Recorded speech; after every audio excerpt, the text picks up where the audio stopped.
Team Kalingap, mga followers dyan. This is Ate Dol Dumundon updating in Central. Andito ako sa Central Pier. See? Chimchacho. Dito ako magtambay habang si Miss Siling is nearby eating.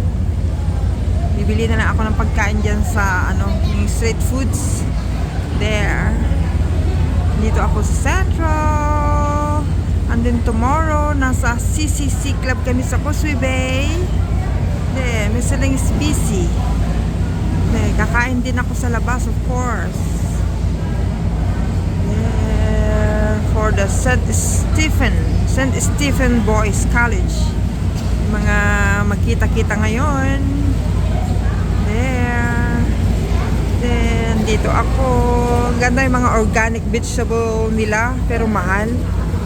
Pero okay na rin, at least may mabibilhan ng mga yung mga walang market sa kanila. There. Oh, I love the little tomatoes for salad. See? The talong. There. The violet broccoli. There, mga organic ang tinda nila, galing sa farm nila siguro ito. There.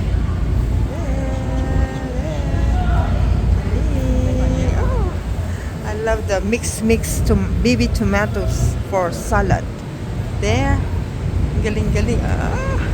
Ay, mayroon siyang si Lola. Mga essential oils.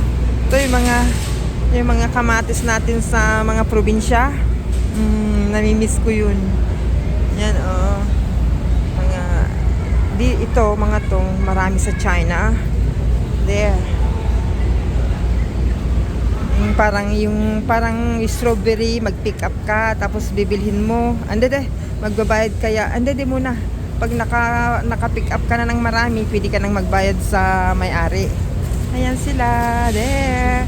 Yung mga organic ginger. There. Organic carrots, yellow. There. So nice. There. Wow, bibili si Kuya. Papunta ako doon sa doon ako magtambay. Dito na ako sa baba. So galing sila doon sa Central mga to. There. There,